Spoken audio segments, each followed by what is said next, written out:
Hello and welcome to Stampin' with Margaret from the She Shed. This is my first video for the Stampin' Round the World blog hop, and I am working on this month's theme, which is about shapes. What I decided to do was use the squares of paper and convert them into triangles to make the pinwheel card, and the pinwheel comes from the quilting world. I'm also a quilter, and this is one of the cards that I made with some Christmas paper. This is the paper I'm going to use today, which is the Christmas Traditions of Christmas Designer Series paper, which is out now. I have fussy cut these flowers, but if you buy the stamps and dies that go with this paper, you're able to get a die cut that will cut out the flowers, and then you'll have the stamp that you'll be able to continue to use the dies going forward.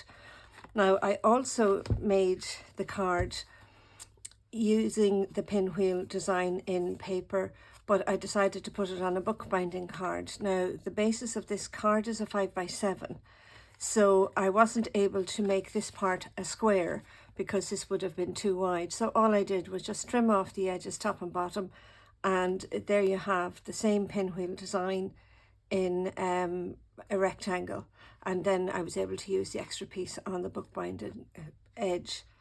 You can also make these cards with a lot smaller squares and lay them out like you would on a quilt, maybe having a row of 3 of the triangles or a row of 4 and having all the different pinwheels on it. But I decided to go for the bigger size, which is a 2¼ inch square, which makes a 4½ inch panel. So I have all of the pieces cut out already because there's a bit of cutting to do, and I didn't want to take too much time. And I have also fussy cut a flower. So just to let you see that this is the sheet of the paper that I'm using with the lovely red on the back. You could also use one of the other sheets of paper in the set that is more red and gold with just flowers, and maybe use then a cream and gold or a white and gold paper with it. It doesn't have to be a two-sided paper. So what I have here are all the pieces that I've cut out, and I have my triangles ready here. And this is the triangle, and I'm just going to show you the secret to cutting these. You put the corners in your in the channel here, and then move your cutter into the center so that you're cutting from the center rather than cutting from the point, because if you run the blade just up here into the point, you could crush the point and then it would destroy your triangles for you. So in that way you have all the sharp corners. I have just remembered that I have forgotten one piece of paper, which is the 4½ piece of copy paper or a light paper to actually stick your triangles to. So as I said, the squares of the DSP are 2¼ by 2¼ so you need a 4½ inch square piece to stick your triangles to, and in that way it just makes it a little bit easier if you're sticking them onto a photocopy paper. It's nice and fine, and it's easier to build your triangles. Now, this is my second attempt at the video, because on the first one I had everything down too close to me, and I hadn't, you couldn't get a clear view of what I was doing. So hopefully this video will be slightly better. But practice makes perfect, and I'm getting quicker with the card. So I'm using the glue press here because I have quite bad arthritis in my hands, and I find if I'm squeezing the glue bottle that it can leave my hands very sore. So all you do is you line up the straight edge of the triangle along the edge of your paper, and then you turn over the second one, the second piece to the reverse side, so that you're using both sides. And the pinwheel works best when you have good contrast between your two colours. and it like the pinwheel's design just stands out a little stronger. So I will go ahead now and I'll stick of these. This is my first video, as I said, for the Stamping Around the World blog hop.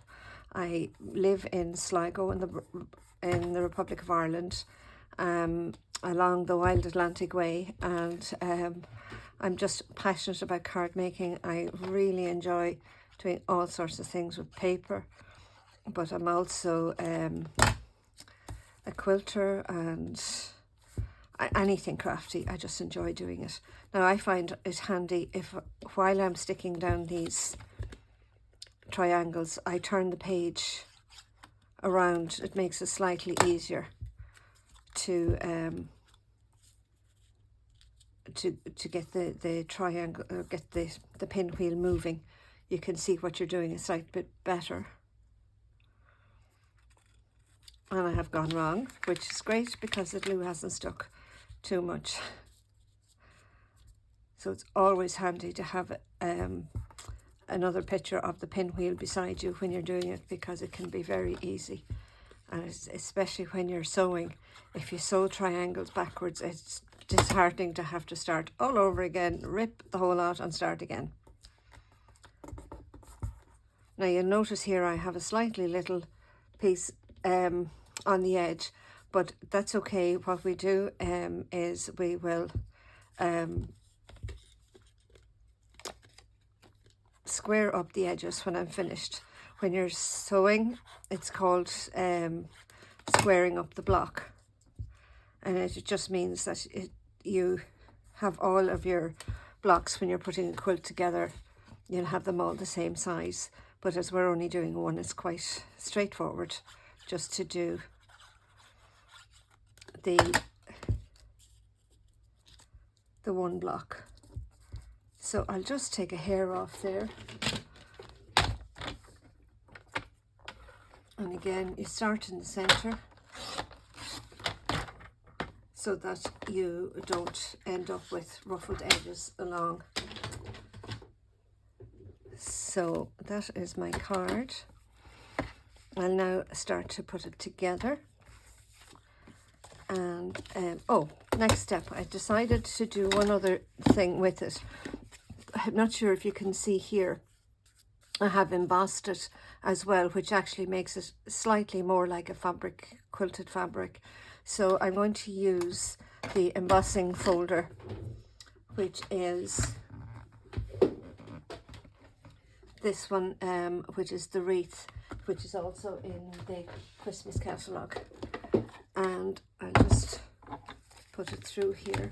So this is one of the deep embossing folders. So all you need to use is the grey plate and your base plate with the machine, and you roll it through. And again, it just gives the card a little bit more interest and a little more texture. But you can leave it plain, as I did in this card. It doesn't, you know, you don't have to go to the trouble of doing that.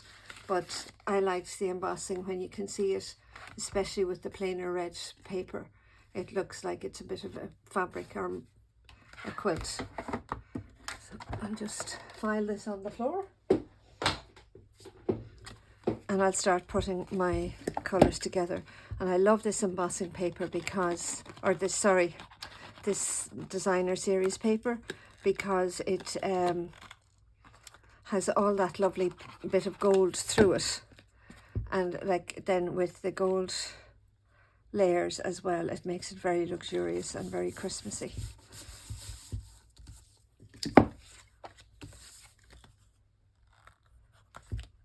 And now my glue is deciding it's not playing ball. This is something else, and these are stainless steel pins, and I have them here on my stand for my glue, and I actually have a magnet stuck to it, which leaves it very handy because the pins then just stick to the magnet. But the stainless steel means that they don't rust and they don't dirty the glue on you.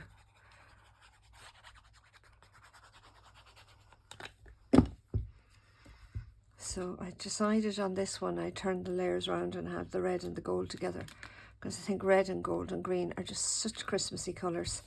I'm very much a traditionalist when it comes to Christmas colours. But you could also introduce the balmy blue and the secret sea that are also part of this designer suite. All of the colours are used actually in the base papers. And you can see a little tiny bit of the secret sea in there. It would just look so rich with the card, but I'm just going for straightforward Christmas today. Now the card base I used was I made out of just one single sheet of A4 card, and rather than using it and cutting up two sheets to make two 6x6 panels and joining them together, I decided that I would I decided just to use the A4. I cut it on the long side, so it would normally be 8 1/4 by 11 3/4. So I just cut it here at 5.7 inches and scored again at 5.7, so that gives you the square card. And it means then it's just slightly smaller than your 6 inches. It fits into one of the 6-inch square envelopes. And using all these squares and squares of paper and triangles, I think it's all working well into the theme of this month's blog hop, which is shapes. So under the video here, when it is posted on YouTube, you will find all the other links to the other ladies who have taken part in this blog hop, and to see what they have done. Please follow along and watch their videos and give us all some support, and you might get some ideas for making your own Christmas cards. So I left a tiny little bit of white as well, because it will echo in this little piece that I fussy cut from the paper. So now what I'm going to do is I'm going to stamp the sentiment. I'm using the sentiment from Jolly Holly, which is part of this Christmas's new stamp sets, and it says Bright and Happy Christmas Wishes. So I'm using the stamping platform. I'm afraid Stampin' Up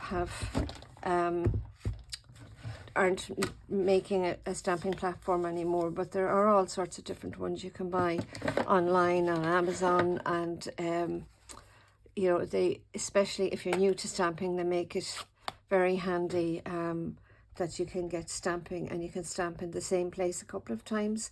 So once you have your piece of paper anchored properly, and it's great for new stampers because the blocks sometimes can be a bit daunting, but always remember that paper has two sides, and if you make a mistake on one side, turn it over and try the other side. And at the end of the day, it's only a little piece of paper, and you can you know, practice makes perfect. We all couldn't, you know, we all took time to learn how to stamp, so just use, you know, plenty of practice. If you're a bit unsure, try a little bit first on a bit of photocopy paper. And the other thing is to put something like a mouse mat, or even a copybook or something like that underneath, to give yourself some give under the stamping, and it will help for the stamp to take properly. Now what I'm doing here is I'm using the Lovely Labels punch, which is still in the catalogue and is still available. It's a beautiful size punch, but you've only the one size, so you don't have all the layers you would have with dies. So what I did was I just cut out in the gold, I punched out a gold, and then I just split it down the center, and I have I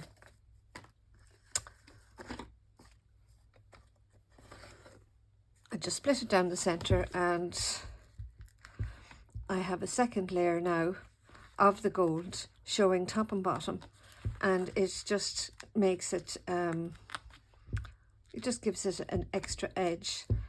And as you can see, your eye fills in the bits that are missing. It doesn't, you don't notice that you're missing two pieces at the side, but it just looks just as good. So the other card, I had everything to one side. I'm now going to just put this in the center.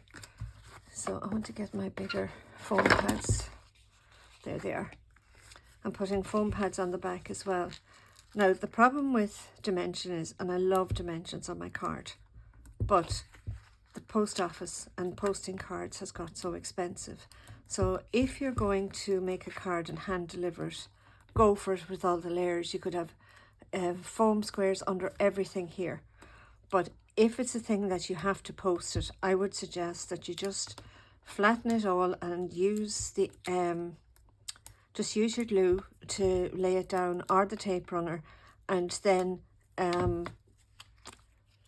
it will all be flat and it will go through the machines at the post office, because even one layer of the one layer of foam can make it too thick to run through the machines, and then you'll be charged extra on your postage. So I'm still waiting on the stamp set to go with these papers. So what I would do if for decorating the inside of this would be just in the copper, use the stamp the same as that and stamp it on the inside, and use one of the lovely verses. Like this is a lovely one on the inside, and put it in. But if you use something that's on the front of the card and echo it on the inside, it really gives your card a nice it gives it, you know, a very luxurious look. So, and this one I've got in the center. So these are the glitter dots that are also part of the same suite, and I'm going to use them now just to put some glitter around the card, because if in doubt, add glitter is my motto, and you can always find somewhere to put some really nice bling on a card. So even though these aren't the same color gold as what I've used, they still pop out and they look really nice. And other thing that you can do is with your Wink of Stella pen, you could go in and just use the Wink of Stella here on the flowers to make them a little bit glittery, and they will pop out.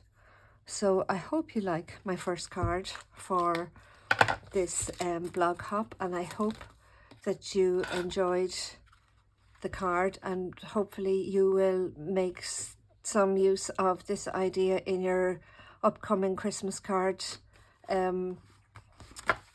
Making your Christmas cards. And this one then with the flowers to one side is different again, and this was another one. So that's why when you have a few attempts at the video, you get a few cards, but it's all building my stash for this year. And I look forward to meeting you all again next month with a whole new video and a new theme to follow. This month's theme was shapes. So my shapes were squares and triangles, and just with some designer series paper, you can just make such beautiful cards. And I hope that you enjoyed this, and follow everybody else that's on the blog hop, and you will have lots of entertainment and get loads of ideas, hopefully, on cards that you can make. Thank you for watching. Bye.